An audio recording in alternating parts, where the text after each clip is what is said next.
Innahu min Sulaiman wa innahu bismillahirrahmanirrahim. Assalamualaikum warahmatullahi wabarakatuh. Hai sahabat Andika, kali ini kita akan mencoba membahas sejarah lengkap tentang peristiwa Perang Salib, perang yang sangat mengerikan dan dampaknya hingga saat ini.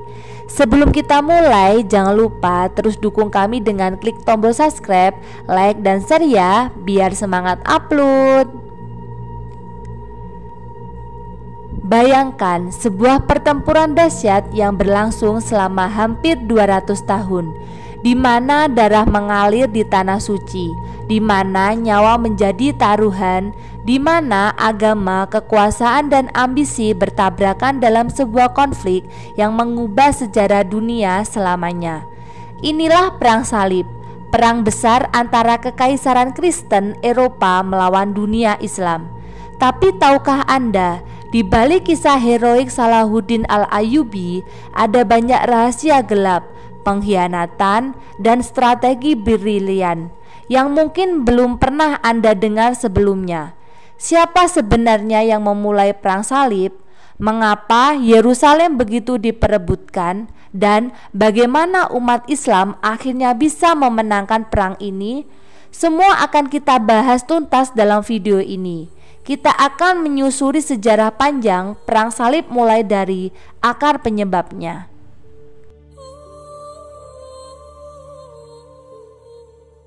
Di Eropa abad ke-11, gereja Katolik bukan sekedar tempat ibadah. Ia adalah pusat kekuasaan, politik, dan bahkan militer. Paus bukan hanya pemimpin rohani, tapi juga pemimpin tertinggi yang dapat menggerakkan seluruh bangsa dengan satu perintah. Di saat yang sama, dunia Islam di Timur Tengah sedang mengalami masa keemasan. Kota-kota seperti Baghdad, Damaskus, dan Kairo menjadi pusat ilmu pengetahuan, perdagangan, dan budaya. Namun justru di tengah kemajuan itu datanglah tantangan besar, konflik dengan dunia Kristen Barat yang akan bertahan selama hampir 2 abad. Segalanya bermula dari sebuah kota yang sangat kecil jika dibandingkan dengan kota-kota besar lain di dunia saat itu, namun memiliki arti yang luar biasa dalam sejarah umat manusia. Yerusalem, kota ini adalah tempat suci bagi 3 agama besar dunia, Islam, Kristen, dan Yahudi. Sejak abad ke-7, kota ini berada di bawah kekuasaan Muslim, dan selama bertahun-tahun umat Kristen masih diberi akses untuk berziarah ke sana. Tapi situasi mulai berubah ketika dinasti Seljuk Turki mulai memperluas wilayah kekuasaannya. Mereka merebut Yerusalem dan memperketat akses peziarah Kristen. Kekaisaran Bizantium, kerajaan Kristen Timur yang berbasis di Konstantinopel, merasa terancam. Mereka lalu meminta bantuan ke barat kepada Paus di Roma. Disinilah muncul sosok penting dalam sejarah Perang Salib, Paus Urbanus II. Ia melihat permintaan ini bukan hanya sebagai panggilan untuk membantu sesama Kristen, tapi juga sebagai kesempatan untuk menyatukan kembali 2 dunia Kristen yang telah lama terpecah, Kristen Katolik di Barat dan Kristen Ortodok di Timur. Dalam pidatonya yang membakar semangat di Konsili Clermont tahun 1095, Paus Urbanus menyerukan perang suci untuk merebut kembali Yerusalem dari tangan kaum Muslim. Ia menjanjikan pengampunan dosa bagi siapapun yang ikut serta. Serunya menggema di seluruh Eropa. Para bangsawan, kesatria, bahkan rakyat jelata merasa terpanggil bukan hanya karena agama, tapi juga karena iming-iming kekayaan, kehormatan, dan pertualangan.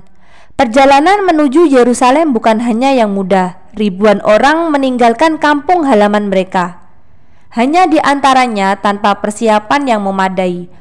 Kelompok pertama yang berangkat dikenal sebagai Perang Salib Rakyat, yang sebagian besar terdiri dari petani dan orang miskin.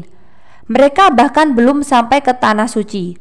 Sebagian besar tewas di perjalanan, baik karena serangan, kelaparan, ataupun karena tertipu oleh para penguasa lokal. Tapi gelombang besar datang tak lama kemudian. pasukan salib resmi yang terdiri dari para kesatria dan bangsawan Eropa. Mereka menempuh perjalanan panjang melewati darat dan laut, menghadapi berbagai rintangan. Hingga akhirnya pada tahun 1099 mereka tiba di Yerusalem dan menggempung kota itu.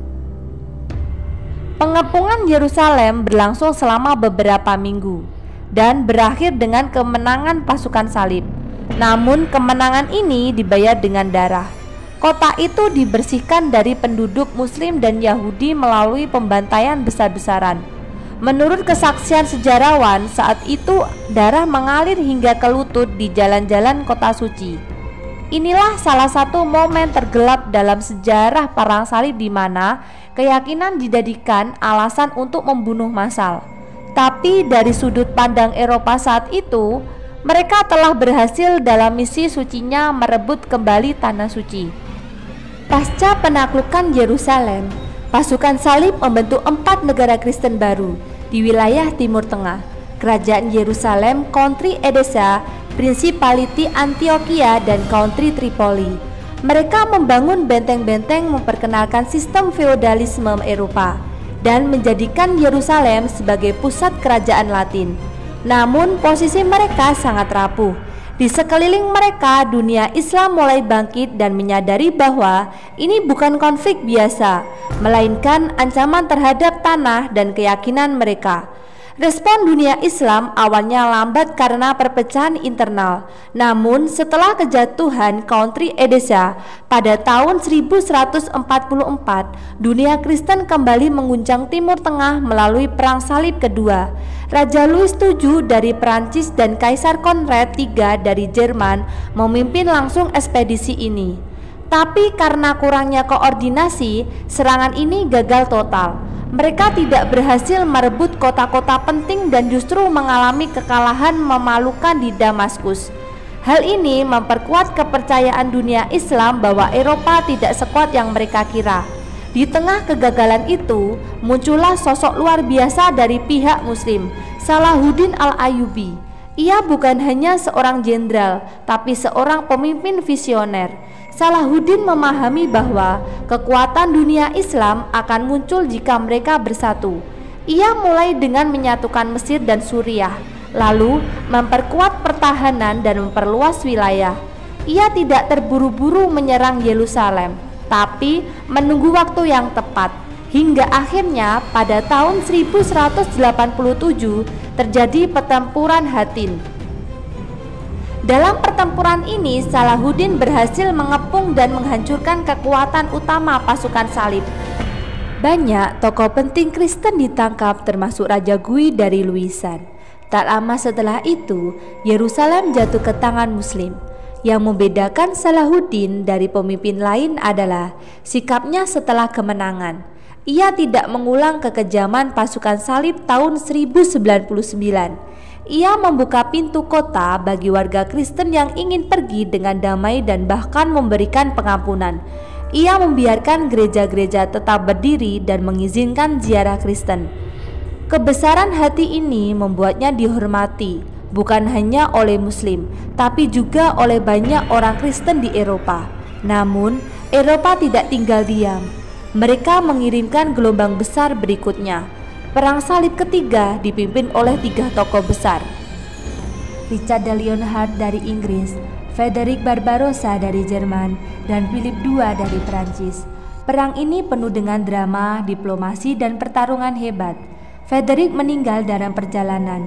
Philip pulang lebih awal dan hanya Richard yang bertahan hingga akhir. Ia bertarung langsung melawan Salahuddin dalam serangkaian pertempuran yang legendaris seperti pertempuran Arsuf. Tapi meskipun memenangkan beberapa pertempuran, Richard gagal merebut kembali Yerusalem. Akhirnya, ia dan Salahuddin menandatangani perjanjian damai. Yerusalem tetap di tangan Muslim, tapi peziarah Kristen bebas mengunjunginya. Setelah Perang Salib Ketiga, semangat perang perlahan memudar, tapi konflik belum benar-benar berakhir. Perang Salib keempat justru menjadi aib bagi dunia Kristen. Alih-alih menuju Yerusalem, pasukan salib menyerang dan menjarah kota Konstantinopel, sesama kota Kristen. Gereja-gereja dijarah, penduduk dibantai, dan kota hancur.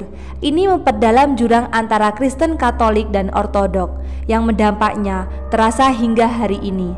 Perang salib selanjutnya semakin melemah.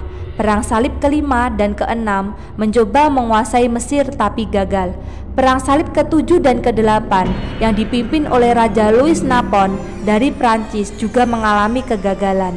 Bahkan dalam perang salib ke-9, tokoh-tokoh besar Eropa sudah enggan terlibat. Akhirnya, pada akhir abad ke-13, benteng berakhir pasukan salib di Timur Tengah jatuh ke tangan Muslim, menandai berakhirnya era perang salib besar. Namun, perang salib meninggalkan dampak yang sangat besar, jauh lebih dari sekedar soal siapa menang atau kalah. Dari konflik ini terjadi pertukaran budaya dan pengetahuan yang luar biasa. Orang Eropa yang sebelumnya hidup dalam keterisolasian mengenal ilmu pengetahuan Islam, matematika, astronomi, pengobatan, dan filsafat. Dunia Barat membawa pulang manuskrip, barang-barang mewah, bahkan makanan dan rempah-rempah dari timur. Sebaliknya, dunia Islam juga mulai lebih mengenal teknologi militer dan organisasi politik Eropa. Dengan kata lain, meski perang salib meninggalkan luka dan penderitaan, ia juga secara tidak langsung membuka pintu menuju kebangkitan Eropa dan era Renaissance. Dari darah dan debu perang, tumbuh benih-benih perubahan besar dalam sejarah umat manusia. Dan begitulah kisah panjang dan kelam tentang perang salib, sebuah konflik besar yang tidak hanya dipenuhi oleh darah dan air mata, tetapi juga oleh keberanian, kesetiaan, pengkhianatan, dan yang paling menyedihkan, kesalahpahaman antar umat beragama. Ribuan nyawa melayang demi klaim atas kota yang sama-sama mereka anggap suci. Tapi di balik semua kekacauan itu, tersimpan pelajaran yang sangat berharga bagi kita hari ini. Perang salib mengingatkan kita bahwa ketika fanatisme dan ambisi bersatu dalam satu bara, maka yang tersisa hanyalah abu dari peradaban. Ia mengajarkan bahwa keyakinan bisa menjadi cahaya yang menerangi peradaban, tapi juga bisa berubah menjadi api yang membakar dunia bila digunakan untuk menindas dan menghancurkan. Kita belajar bahwa kebenaran tidak pernah bisa dipaksakan dengan pedang, dan kedamaian tidak akan lahir dari penaklukan, tetapi dari pengertian dan toleransi. Namun, di sisi lain kita juga melihat potret manusia yang luar biasa dalam sejarah ini. Kita mengenal Salahuddin yang menjadi simbol kehormatan dan kemuliaan bahkan di mata musuhnya. Kita mengenal Richard de Lionheart yang meskipun datang sebagai penakluk bisa duduk berdiplomasi dengan Kita mengenal Richard de Lionheart yang meskipun datang sebagai penakluk bisa duduk berdiplomasi dengan rivalnya yang muslim. Kita menyaksikan bagaimana dua dunia yang bertentangan itu sesekali saling menghargai dan menghormati. Di momen-momen kecil itu, kita melihat harapan bahwa perbedaan bukanlah alasan untuk berperang, melainkan peluang untuk saling mengenal. Kini lebih dari 1000 tahun setelah pasukan pertama salib meninggalkan tanah Eropa, kita hidup di zaman yang berbeda, tapi jejak konflik masa lalu masih terasa. Perpecahan, kecurigaan, bahkan kebencian antar kelompok dan agama masih menjadi bagian dari realitas kita. Maka, memahami sejarah seperti perang salib bukan hanya soal tahu siapa menang atau kalah, tapi bagaimana kita belajar untuk tidak mengulang kesalahan yang sama. Terima kasih telah menyaksikan video ini hingga akhir. Jika kamu merasa video ini memberi pengetahuan baru, perspektif yang membuka pikiran, atau bahkan sedikit menggugah hati, jangan lupa untuk mendukung channel ini dengan menekan tombol like, subscribe, dan aktifkan lonceng notifikasinya agar kamu tidak ketinggalan kisah-kisah sejarah menarik lainnya. Wassalamualaikum warahmatullahi wabarakatuh.